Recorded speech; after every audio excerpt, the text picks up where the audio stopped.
you always use we. It really humbles me down. Ego, it's an issue in today's world. With the technology and everybody wants now and they want to achieve something instantly. Your story with being in a company for 25 years, mentioning that somebody helped you to go up and just using we all the time, it's something we don't hear today. I always said, and I think I even mentioned it in the book, writing a book was about I. I had trouble writing about I because I's can't do anything. We's can accomplish a lot, and it's always the case.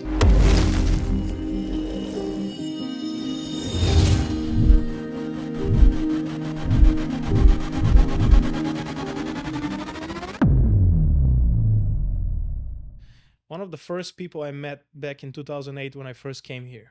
I remember I came to your office. You had an office on Fifth Avenue on the second floor, wooden desk, and I was looking for a job. I didn't know what to do. My wife, back then girlfriend Emilia, she got hired right away the first week, and I'm 2 weeks in Naples, just moved here. Rent is $850 per month. I only saved for I had money for 2 rents, and then I was done, and nobody's hiring me in 2 weeks. And someone told me, you gotta go see Mr. Wu. And me and Emilia, I don't know if you remember this, 2008, a long time ago, me and my wife today, girlfriend back then, Emilia, we came, we sat down. You had a big smile on your face. You welcomed us to Naples. You said you guys are in the best place in the world, and you appreciate us as Macedonians. As you said back then, we're a small community, but it's gonna grow and it's growing, and you got to do the right thing. And you pointed out some places that I can find work and start, and that gave me enough boost that I used back then to help me, because I was 2 weeks no work, I can't find a job, but that saved me in a way of move on, look at me, and it motivated me. Loved your office, the desk, and you had a big picture in the back from the village you're originally coming from. So without further ado, Mr. Wu, Quite a memory. I do. You ought to say that as an introduction, because that makes me feel good. But all my life, I have never thought that big things were important. Little things are important. Yes. And like you remember, there's another guy that just came. He works for the taco place and the restaurant on Turco Taco, yes, yeah. Yeah, Turco. And We had one of the partners interviewed. Who did you have? We have Yavuz, but Ivo is next. Evil. Well, he came work for Evil, and I met him on a cruise, and typical. There was lots of Macedonians, Yep. so I go out of my way to talk to him, and somehow I gave him a business card, or probably gave him one of these, and never thought about it again. A couple of years ago, 2 years ago, he called me up and he said, "Mr. Lou," it was right after COVID. Okay. Maybe it was during COVID. And he said, "Mr. Lou, and I said, "Oh, yeah, I remember you vaguely. Just that I remember there was some Macedonians on that particular cruise. And I knew his boss, who eventually now runs all the restaurants, was Macedonian. And so I said, he said, I don't want to go on a cruise anymore. I can't get on it. There's nothing for me to do in Macedonia. You have any ideas? Well, by then I had gotten out of a lot of things. I said, now what do I? So I said, let me see what I can do. So I called the guy over in Miami. Mm-hmm. I forget his name, but you might know him. He's a hot shot over there now. Okay. And I said, can you? He said, well. So I had this guy call him. And I thought I was finished. Mm-hmm. And I was. I go to the Turkish. Turco Taco? No, the one on airport. Simit. How you pronounce it? Simit. Timmits. S. I go there. S. Yeah, Simit. And he comes over and he says, "Mr. Lou, you remember me?" You see how it's in? I love that you said it's in the little things. The little things, yeah. And it brings you more joy. That's right. When you help. And I've met with him for coffee twice now, because he just to talk to him. So maybe tomorrow I'll meet him again. You're very known in the community in Naples, but please, for our young listeners out who don't live in Naples and they're out in the world. And can you please tell us who Mr. Wu is? Mr. Lou is an old man who the good Lord has blessed with good health, and I don't know if you have any idea how old I am, but No, but you can, if you don't mind sharing with us, I please let us know. I am not 76, but 86. 86. Wow, you don't And look I it. will be 87 in May. Wow. The Lord willing. When you get to this age, you don't Lord count, willing, you yes. don't count ahead, because even though it's close, you never know what's going to happen. And I've had pretty good health. I had a little, I'll call it incident, not a scare, Hiccups. just a couple of weeks ago, but everything turned out. They did more tests, and for an old, they Thanks never God. use this expression, but I do. For an old guy, you're in pretty good shape. And but no, who's Lou Vlasho? Well, I wrote this book. Where's the camera? Yep. It's a good set. There. Yep. And I brought this for Vlasho, but Thank you. maybe if I had to refer to it, I'll keep it. And it's called An American Son of Macedonia. And it's written in English and in Macedonian. Same text. The first half is in English, second half is in Macedonian. And the photos are, I had too many photos to put in there. Writing a book, people want to look at, 90% of the people who get this book will only look at the pictures. And they'll read maybe the introduction and that sort of thing. But I guess that summarizes who Lou is. And why am I a Macedonian son of American son of Macedonia? I don't know why. It just happened that way. But I'm originally from Ohio. I was firstborn, and I think I say in the book, but if I don't, I can say it here. I was born 9 months and 1 day after my mother landed in New York City. And I like to say I was conceived on the train from New York to Canton, Ohio. But my parents would be embarrassed if they would hear that, but it makes a good story. And I was born and raised in Canton, Ohio, in a very ethnic neighborhood. I mean, there aren't many of those neighborhoods today, but we had, you name it, Romanians, Spanish people, Greeks, Turks, Romanians. I can't think of all of them, but we had Hungarians. We had almost all kinds of people. So it was a great neighborhood to grow up in. And it was a neighborhood where our playground was in the street in front of our house. We used one telephone pole as one end zone, and the tree as the other end zone, and the cars wouldn't come up and down that street very often. And but when we wanted to get serious with our sports, we walk about a block or two to a field, and we'd play in there. But so it was entirely different, but it was a good area to grow up in. In fact, one of my best friends, longest friends, I've known him since we were probably this high, or maybe this. We went to high school.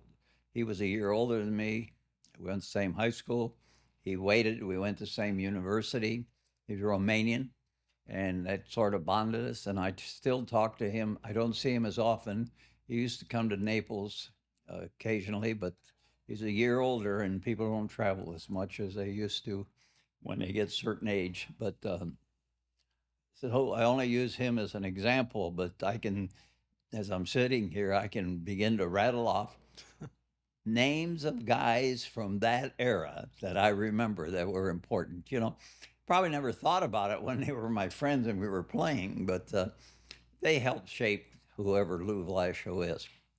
And then when I graduated from high school, I guess there's two parts to that story. Let me tell you, I was hired to work at Republic Steel Corporation. And the night of graduation, I was on the midnight shift. I had to show up to work at 11 o'clock. Wow. So I did. How old were you? I was, at that time, was just turned 18. 18. And I worked there 2 summers. And I like to say I had the dirtiest, hottest job in the whole plant. I was a mason's helper. And you say, well, what's masonry got to do with steel mill? Well, back in those days, the open hearth furnaces were lined with brick. The electric furnaces were all lined with brick, and you needed mason. I've been inside of those furnaces, and people say, you never worked hard in your life. I did those 2 summers. And we would, whenever there was a repair, especially like on a electric furnace, the top would rotate off, and then and we'd put slag or scraps of iron and a wooden pellet. And we'd stand on a wooden pellet with a jackhammer to clear the area that needed to be cleared. And sometime a pellet would catch fire. And when the open hearth furnaces had similar, but you couldn't go in there.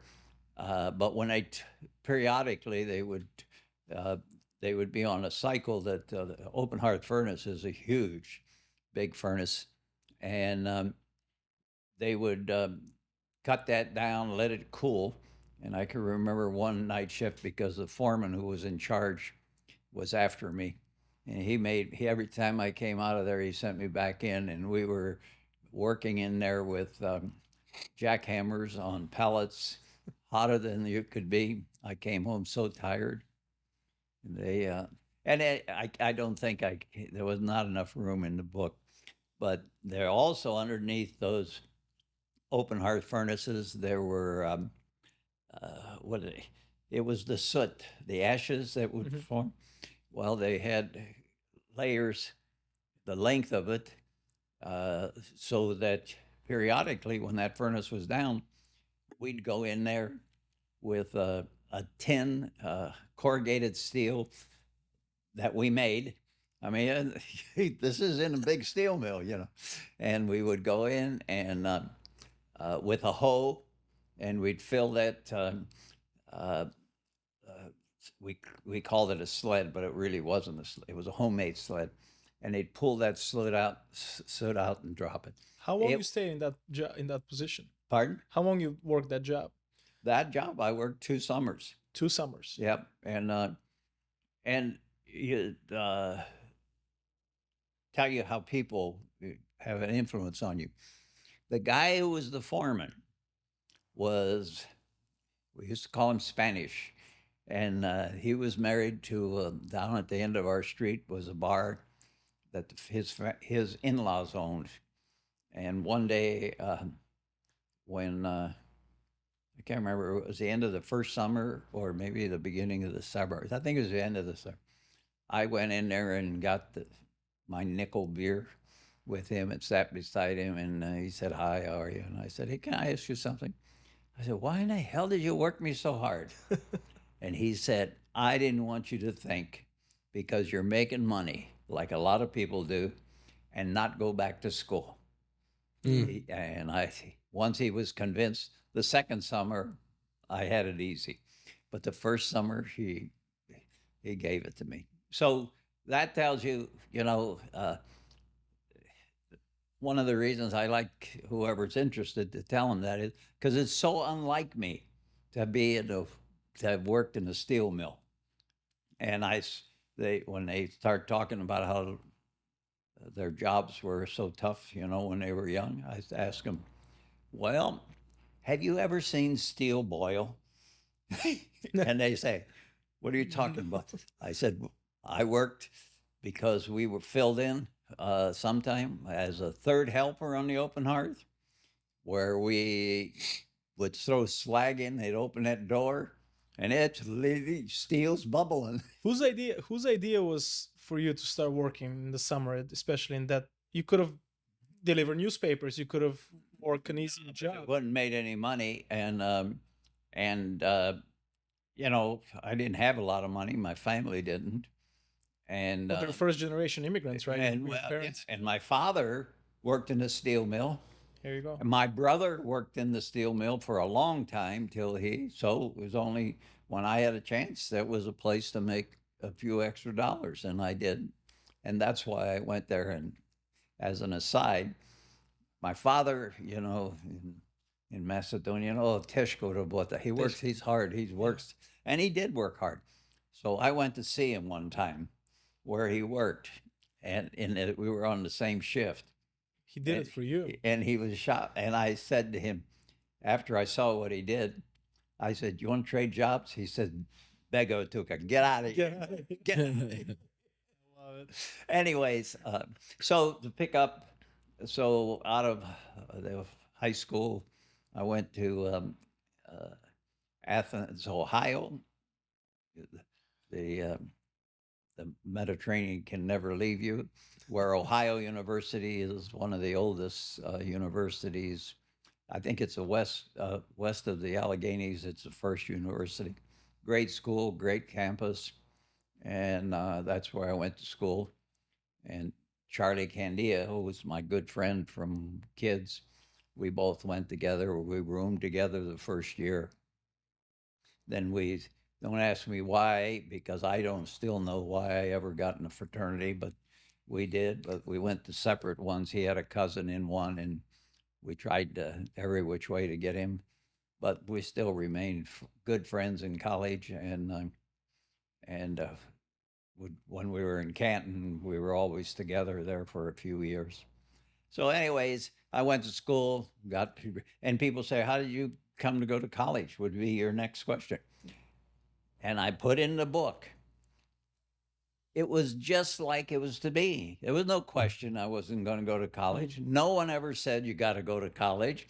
I never thought about it. Going to college. But it just happened. It was because it was sort of, that's what we're going to do, because as you know from your background, education is the key to success, and your parents wanted you to do better than them, and well, there was no question when I was growing up. Do you want to go to college or not?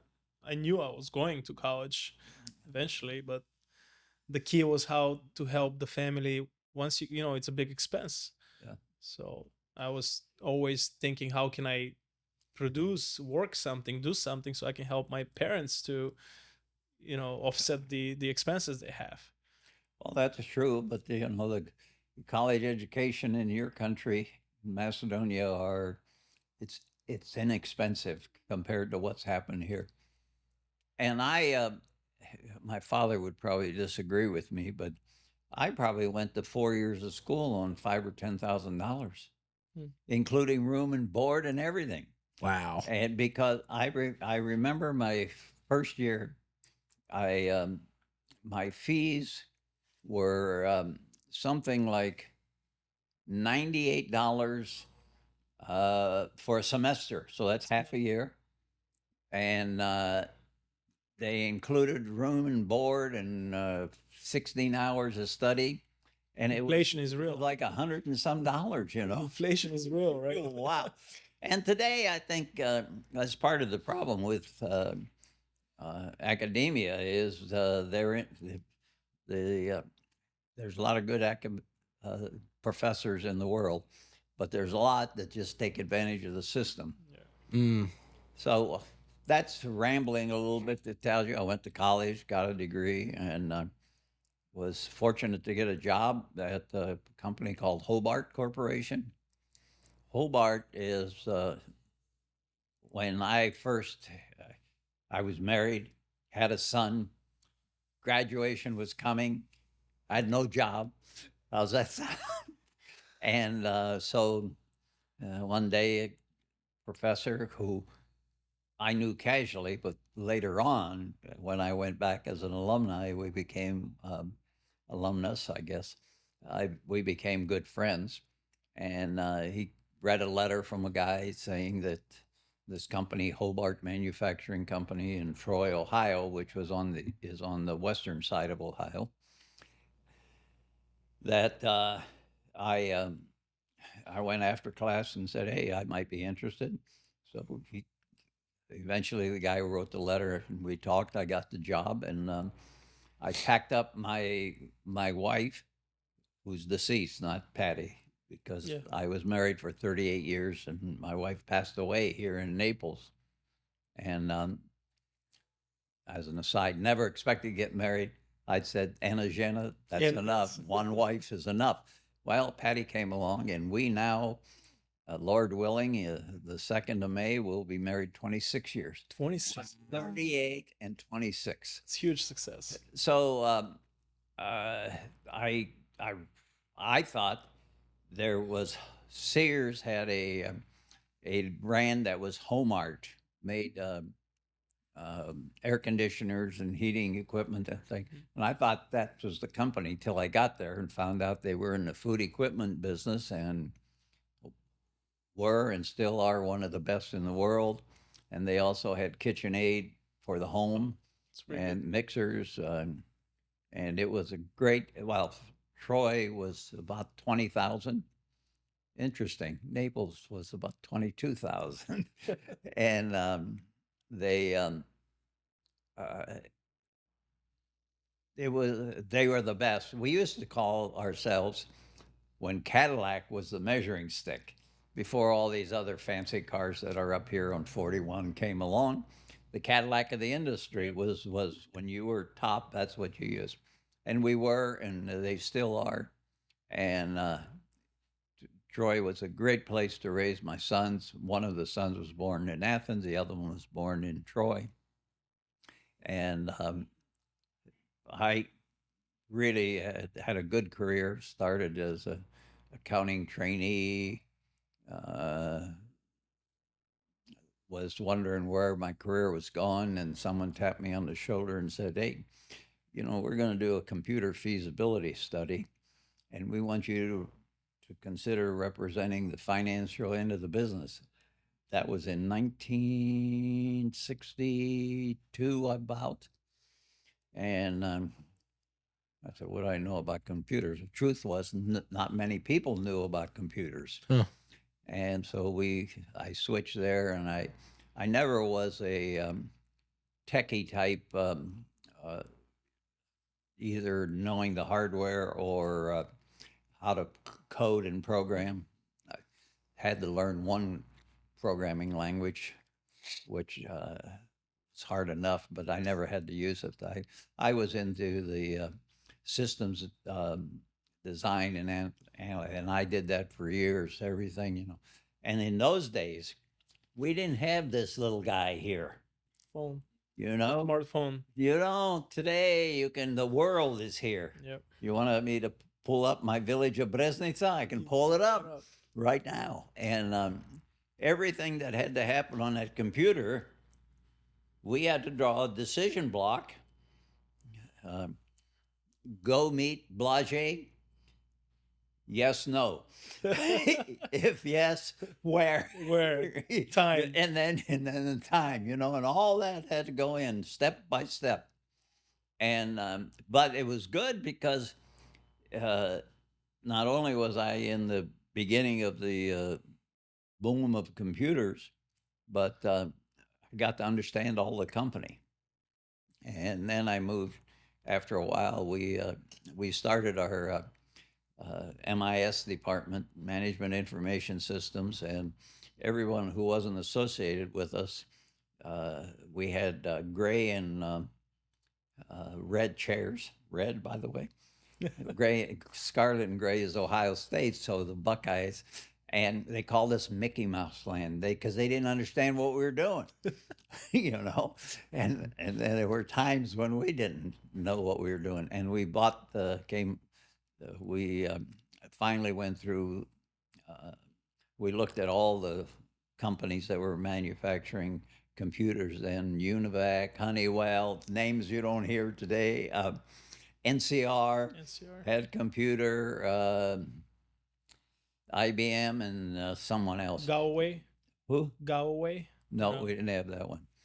And so we eventually ended up with the obvious choice. Although we had a preference for NCR because we had a business relationship with them, it just wasn't the right thing. So we ordered an IBM computer, their next big model, 360, coming out, and we were going to do 15 major systems on a worldwide for a worldwide corporation on a computer, and the numbers I don't recall exactly, but I think when we ordered it, it had like 16K on it. Imagine that. Today, you start your car with more than 16K, and it and it was 32K. We said that's not enough. We increased it. I can't remember, 32 or 36K, and then we had okay, who knows how to program? Where do you learn to program? We hired a guy out of the who had left the army, and great guy, common guy, wasn't an educated guy, but he knew how to make the machine do what it was to do. And we hired him. He and I and a great friend of mine who was a mentor, a friend, and I worked for him for quite a while. Then he ended up working for me, and we still remain friends. And he's one of the two reasons I came to Naples. Wow. so, and we hired this guy, and the computers coming. They cleared out an old factory area that wasn't being used and put our department up there. And I was, for the first time, a big deal. I was a supervisor. And for a while, I supervised myself.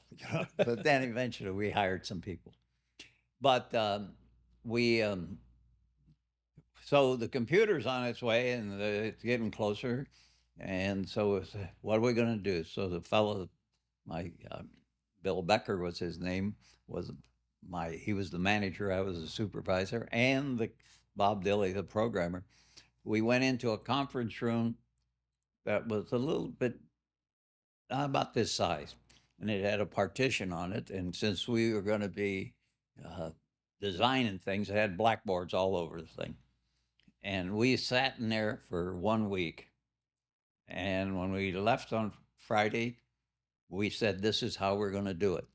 And we didn't know it because the word didn't exist then. We developed a methodology. Years later, people came, tried to sell us the methodology.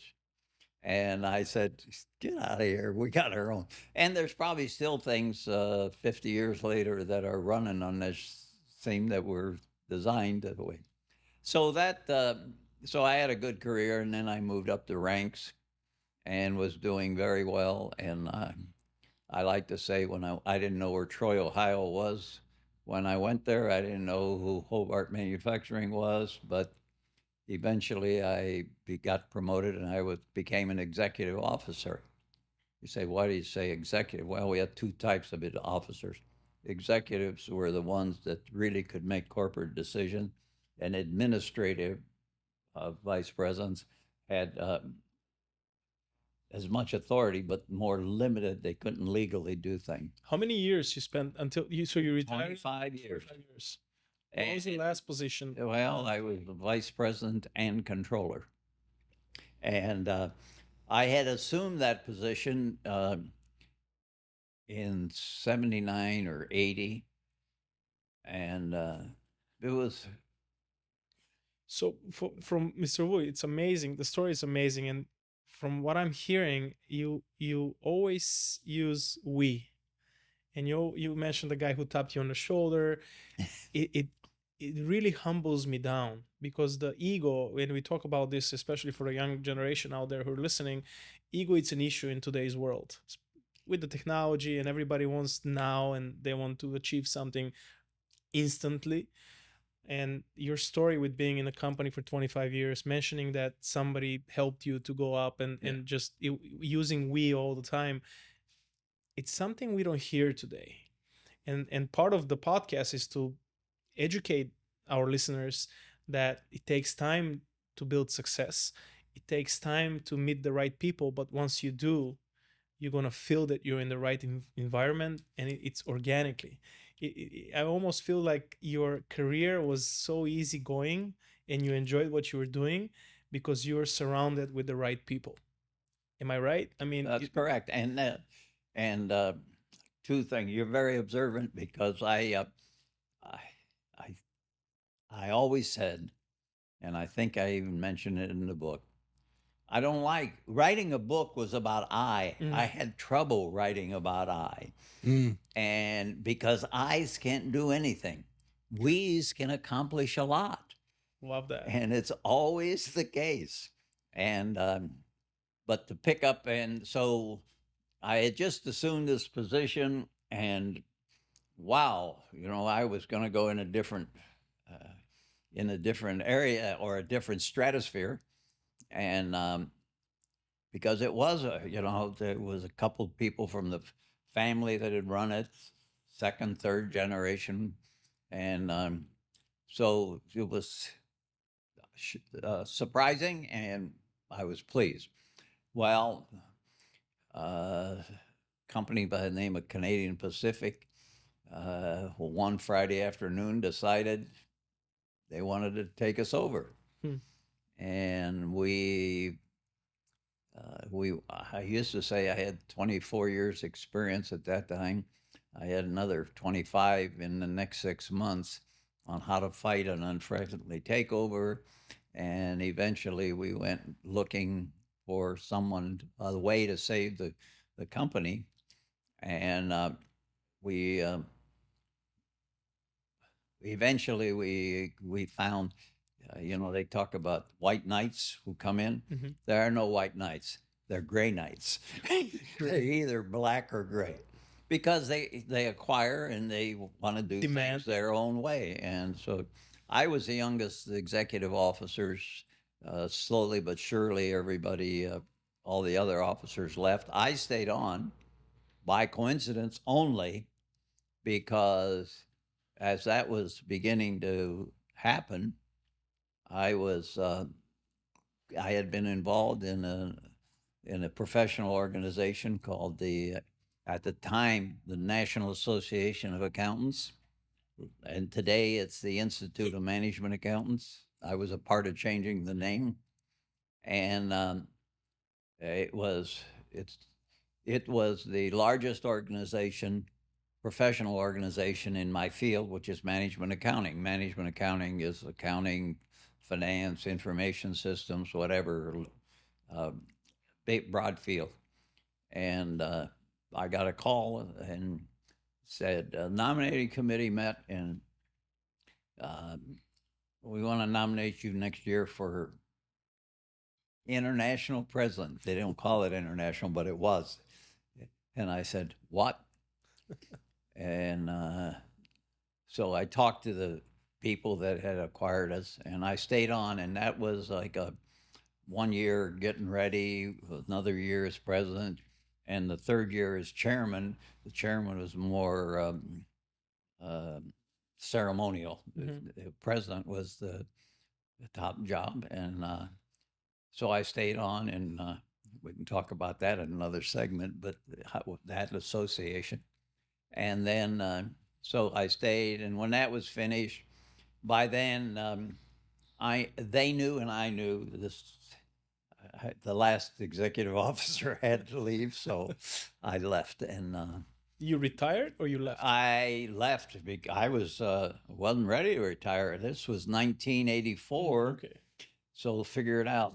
I was in my 40s or 50s, Yeah. Ready to retire. and I wasn't. So I went, said, "What do we do now?" And I looked at a couple things. I almost uh, moved to Miami, and there was a guy there that had a conglomerate, and they wanted to hire me to help move a company from Portland, Oregon to Miami, the headquarters, and it's typical the way it acquires. And I wasn't sure, and the weekend that I was really supposed to the weekend before I was supposed to start, my son was getting married. Another story. My son is a Naval Academy graduate, and he was getting married in a full Navy ceremony in a place called Whidbey Island, north of Seattle. That's an air base.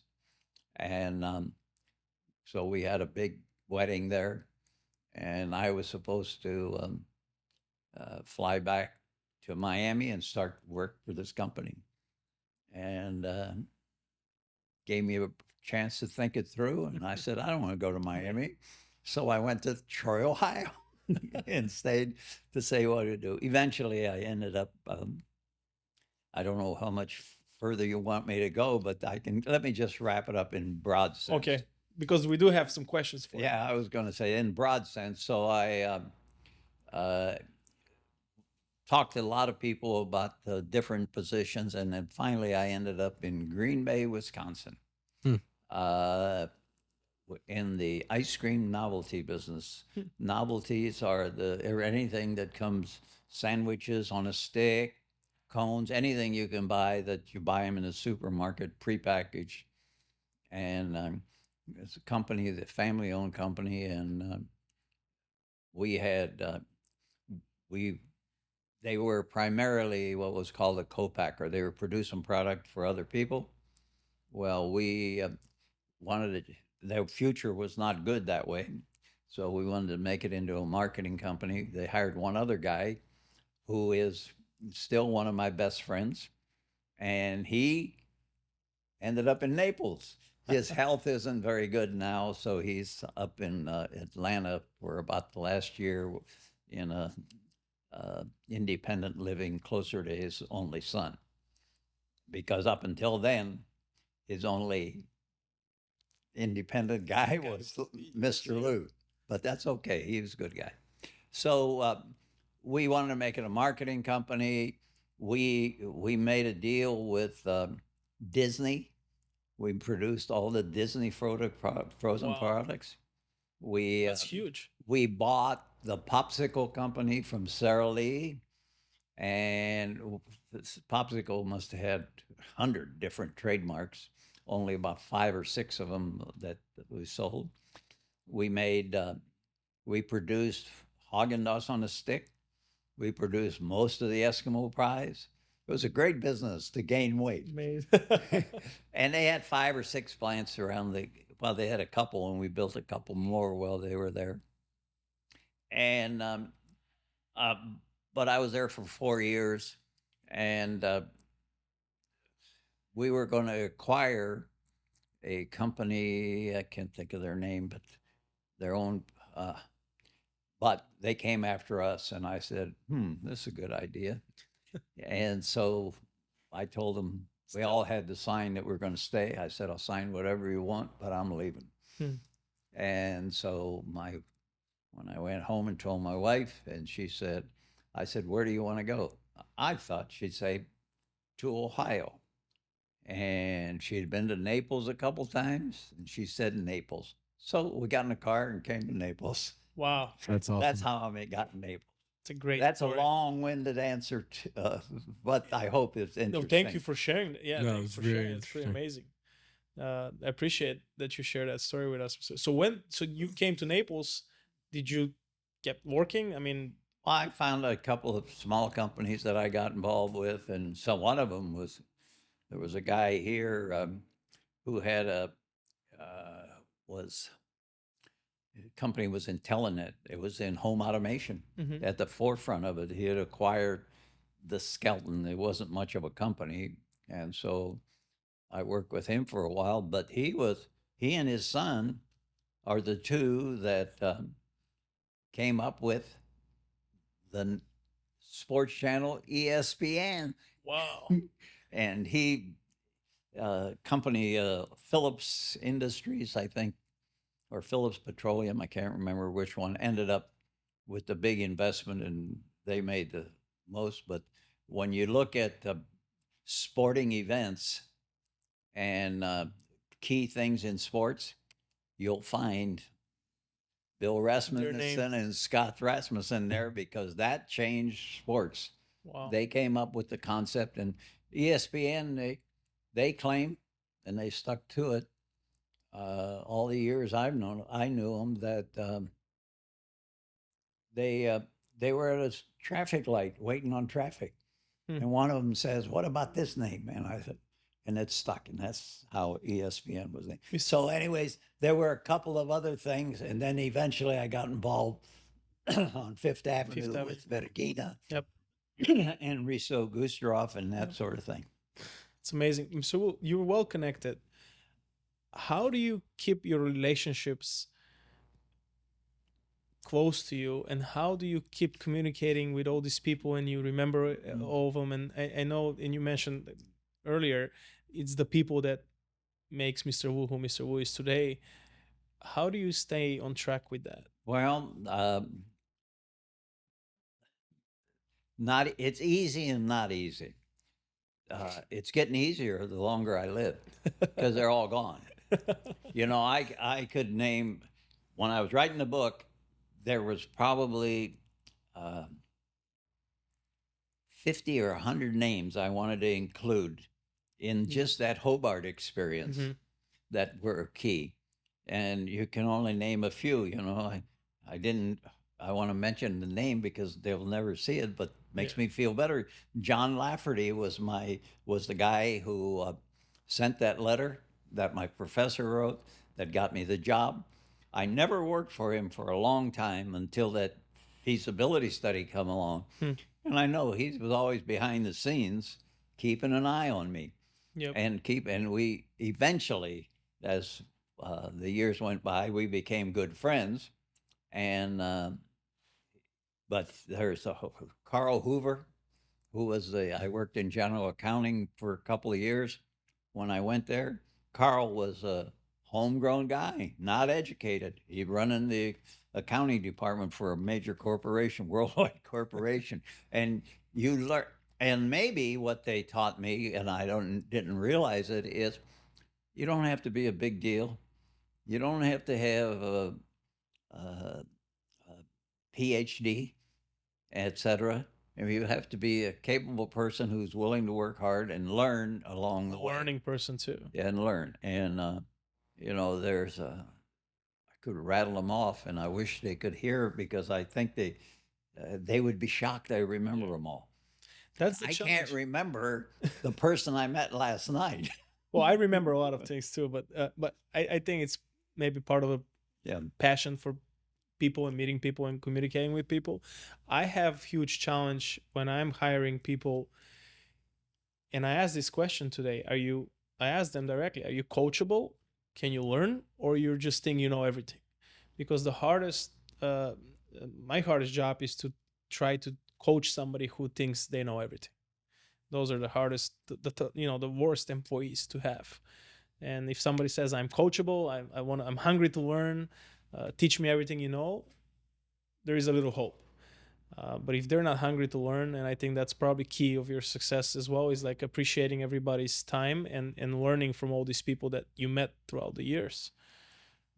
You're right. And but you notice, I remember the people. I can't remember the people that I brought along. Hmm. You know, I can remember some of them. But you remember the ones they brought you. That's right. And you mentioned something about well, first coachable. I would. You need to think about how do they know they're coachable. You know, how do they? You don't know. Well, they got to show interest in what they're doing. Yeah, They have to ask the questions. They have, but I've hired lots of people, and I've looked through the resumes, and for key positions, you know, in the stack, the personnel department would take a stack this big, Mhm. put this much on your desk, and you go through them. And people don't realize little things that, and I'm guilty of it. I flip, no, no, Yeah. no. Oh, Less is yes, more. that's right. And you just don't know. But you mentioned something, and it goes back. You didn't mean it this way, but I'm going to use that willing to learn. There's been a big change in the Balkan people who've come to Naples, Florida. When I first got here, there was nobody Mhm. to speak of. In fact, I can name the two ladies who are from Oak Creek that are uh, they're married to Albanians, but they're from Turkish. So they weren't Christians; they were Turks, Muslims. But nice ladies. When I met them, I almost fell out of my seat. Yep. Put that in the book because I'm saying, what's a Macedonian beside me doing in Naples? You know. And then I met a few others, and I said, wow, there's. And then over the years, I've had, because I was involved with Vergina, lots of people come in from the Balkans. And I won't just say Macedonian, but the Macedonian, Bulgarian, Serbian, yeah. And Albanian. There was a period of time, and I can tell you two sides of this. They came and they thought they knew everything. I mean, you know, they're coming, they're hungry for a job, as you said, yeah. But then they're there for 10 minutes, a week or two, and then they're telling you how to do it, right? Yeah. Well, I fired a couple of those as well. Yeah, that's right. And they know everything. And then when I was in part of my work in Macedonia, almost all except one assignment was volunteer. We had, in the early days, what year would this have been? 96, 97. We had courses on how do we help these people transition from the system they were under, which was not communism, but what do they call that? Socialism. Yeah, socialism, yeah. To free enterprise, big step. So we would hold classes, and the people, you'll like this, who would come? The directors, and the directors would come to this. So we're making presentations, and they all fall asleep on you. And I'm saying, what the hell is this all about? You know, we're here to help them. Well, there was a short period of time where they thought they knew everything, and they didn't need to learn. Well, they quickly found out.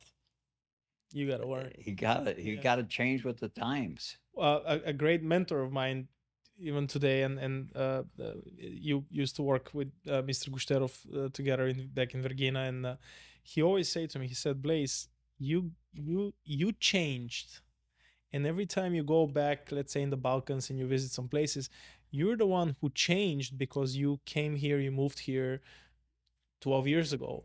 Don't expect from a lot of people back there to change, because some of them haven't left where they were born. So wow. It's tough to...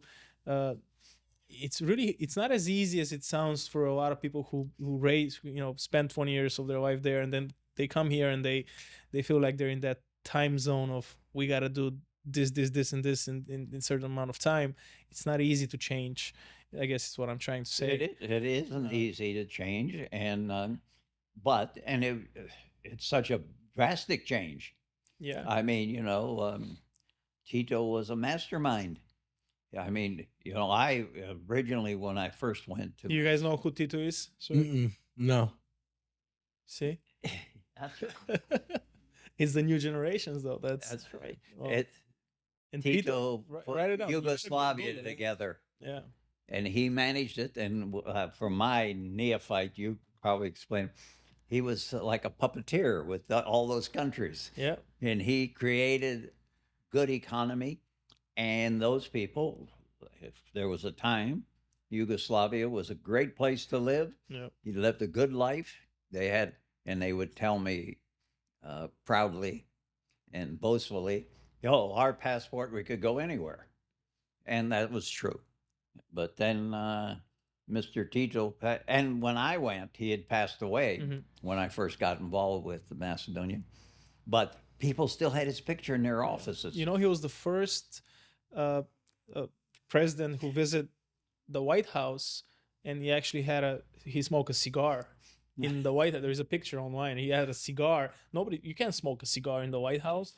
So he had this cigar, and the funny part is, it was a Cuban cigar because Tito was really good with Fidel Castro back in the day, and he brought some Cuban cigars to the White House, and it's actually there's a book about it.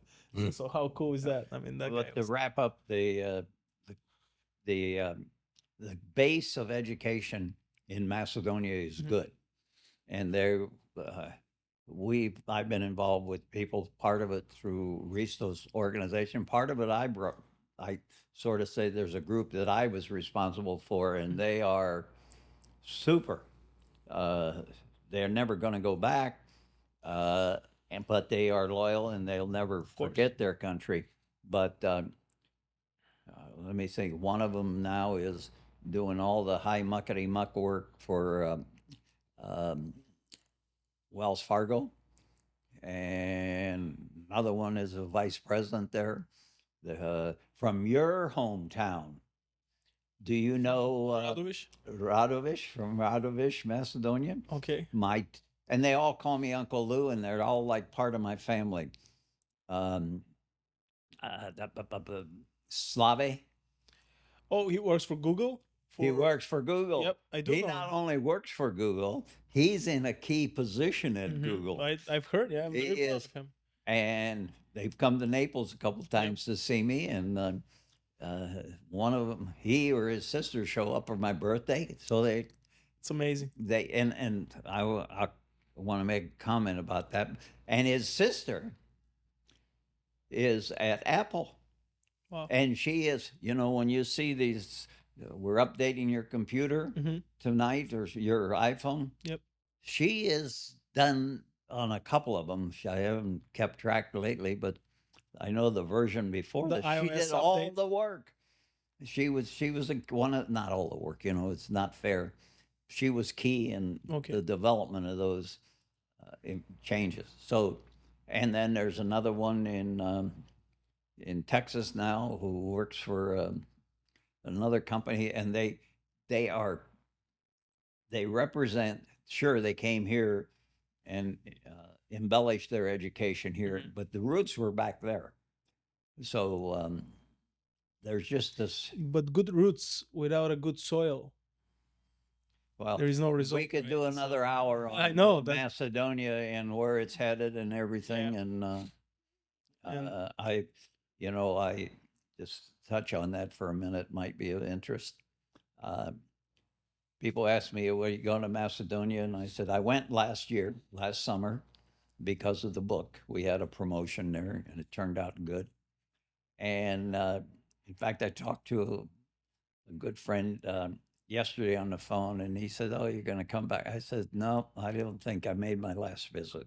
And I told him, because we went to some restaurant, and I said, "That was you were in last Skopje night or Ohrid? in Skopje." But we were in Ohrid, but we were in Skopje, and I said, that was probably the last dinner I'm going to have in Macedonia. He said, "Oh, come on." And I always say, "Nema medic." Yeah. Translate what med. I don't think we have a translation. I don't have a desire. I don't have well, maybe, yeah, desire. Medic, I don't have a desire to go there. It just changed so much. And look at you. All the young people are leaving. And I don't care how will you educate them, what are they going to do? And unless there's a drastic change, I had one person that came over here not too long ago describing who's left there. Well, it's a mother and father in a small village. And it's becoming old people, and no matter how much people trying to help them, there was a push for years to bring companies over there, and there were several companies who came. Well, that sort of all went away. Without jobs and incentives, what are the young people going to stay for? My father left. I don't even know if he went to school, but I'll say if he went, third grade at the most.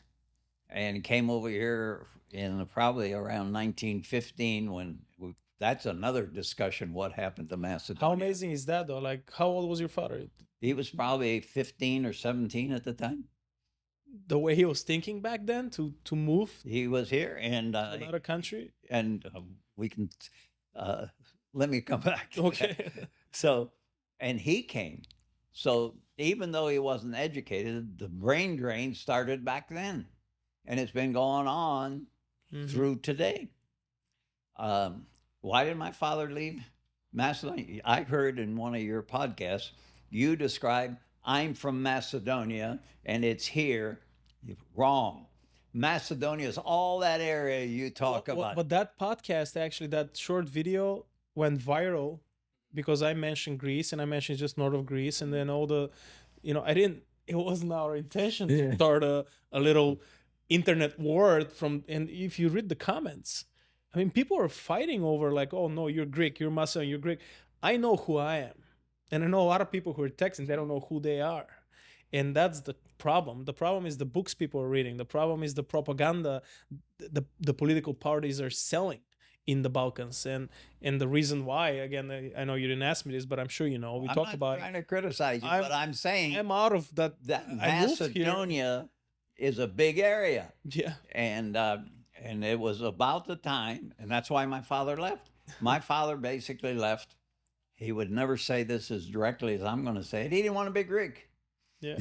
So he left. But thousands and thousands of others left the same way. And that's now we call it Aegean Macedonia.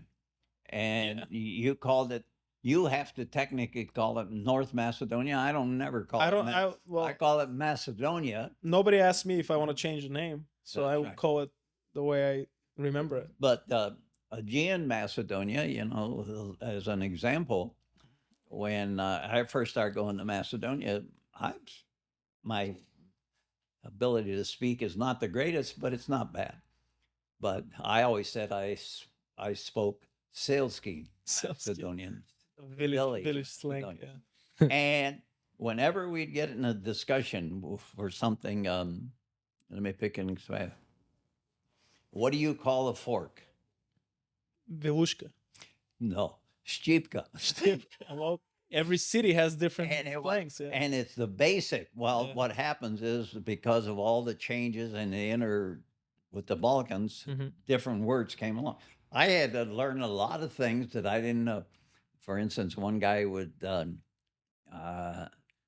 I would say, "Celi kawaime." Celi, we're all going to go. No, "Site kawaime." Sita. Say, where in the hell that come from? Because in that northern Well, you didn't Greece- have a Google translation back then, That's right? right. Now you can use that. We don't want to get too deep into this, but the Aegean Macedonia, which is really, that's when it became Greece, and that's why my father left. And then later on, Not just your father, right? A lot of people from that part. they did, and but then in the 40s, they had the debts of Bogazzi, the kids that had to leave, and they all left, and the intention was they're going to be gone for a night or two or a week. They never go back. Mm-mm. So today, with the name change, And they gave up their land. that's right. And they couldn't get back in. There was a time, Mhm. you probably know this. Egeiska Macedonia, it's that Yeah. part you're mentioning. If you were your passport had the original village name in Macedonian, they wouldn't let you back in. For instance, my village, and I call it my village even though I wasn't born there, was Breznica. It's always going to be Breznica. Yeah. Well, it became Vatahori. So if your passport said Breznica on it, you couldn't go. Couldn't go. If you say Vatahori, you could. And that's, hey, things change. But, and with the name change, I don't know if you've noticed this now, all that Aegean Macedonia, it's called Macedonia now. Hmm. Have you seen that? No. Oh, they produce, what's Pinjer? Pinjur, yeah. It's Iva, from Macedonia. it's all coming From Macedonia. from Macedonia and Greece. Anyways, Interesting. that's a different subject. Well, it's someone else's fight to fight, I guess. Yeah, I don't know if what I talked about is helpful, but You just, Well, what else you want to talk? I'm sure Jamie has a question Yeah. for we. Sure. One of the second you sat here and said that you were 86 years old, I was shocked just based on how youthful your everything from start to finish when you walked in here was. It brought me back to this point Super where, sharp. yeah, super sharp. I was talking to my primary care doctor yesterday, and she made a clear distinction between two different things, and I want to get your opinion on it: health span and lifespan.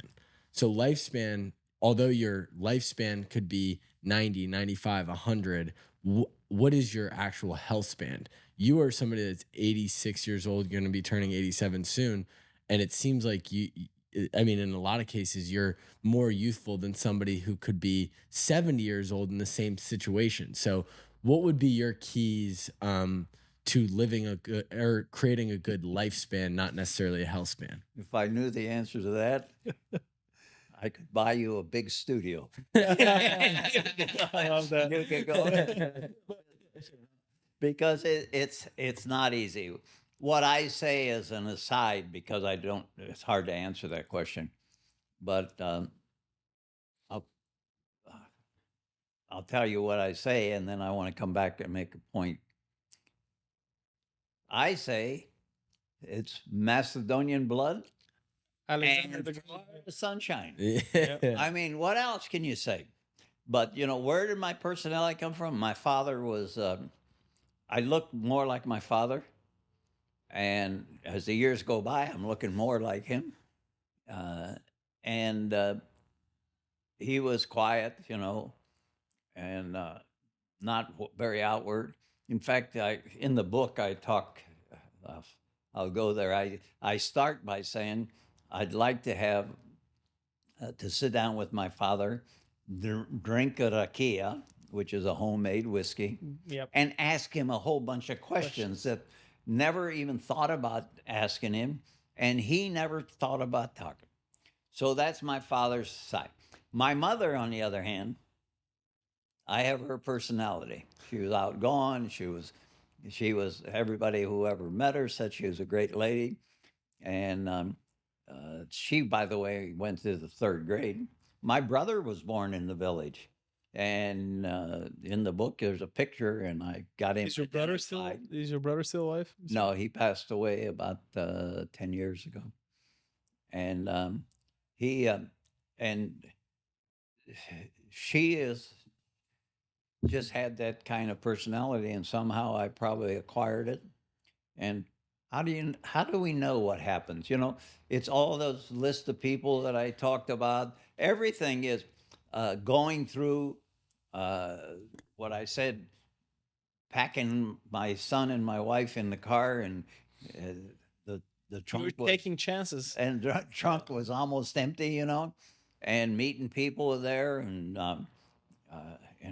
there's a whole another discussion we could have how I really got involved with Macedonia. Well, this relates, and I want to share, Mr. Wu. I was this Monday, I was in the sauna after my workout, and there's three people sitting and an older gentleman.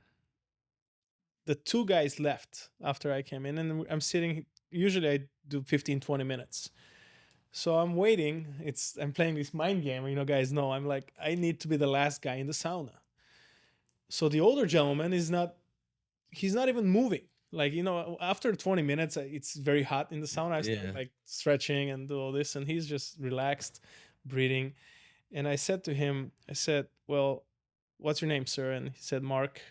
And we fist bump. And I asked him, do you mind sharing with me? How old are you? And he said, I'm 89. And I said, that's amazing. My goal is 90. I said to him. And he looked at me and he said, you should have bigger goals. Huh. And I just stopped there in the sound. I said, you know what, Mr. Mark, you're right. I should have bigger goals. So I'm going to change that 90 to 120. Huh. And he looked at me and said, good. That's very good. And we'd start chatting. And now I'm 30 minutes plus already in the sound. I said, Mr. Mark, I'm not a quitter, but I have to leave because I have an appointment that I got to take. But you're doing pretty well in this sauna. And we end up chatting after that. He's a veteran. We probably going to have him in one of our podcasts as a guest.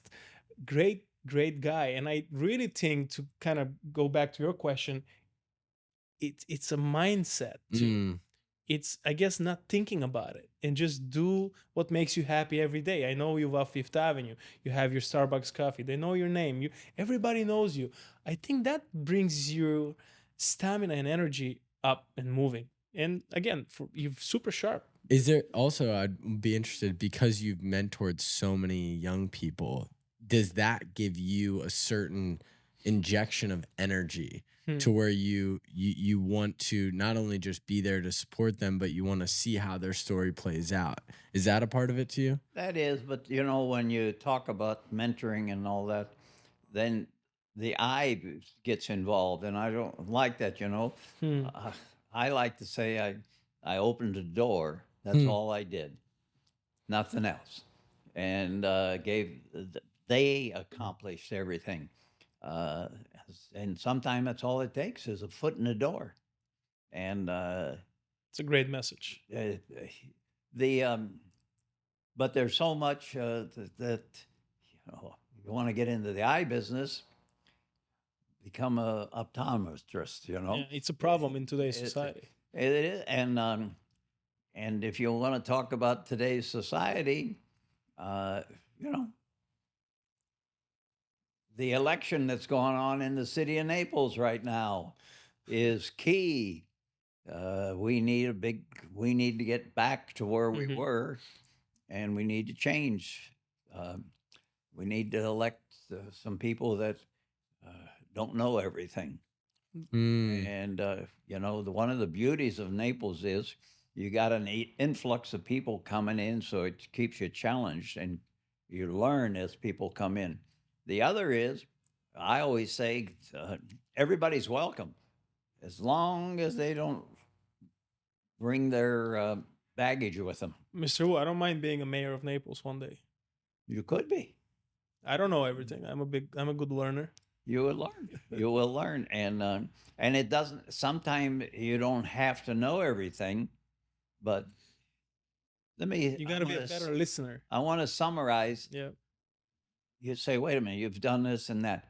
Well, I've not done much, and almost exclusively, whenever I've had to do anything, for instance, I could list lots of things I did on Fifth Avenue. Yep.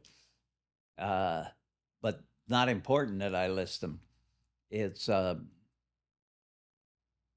the fact that the small things matter, and you don't have to do big things. You don't have to hit a home run all the time, and you just have to.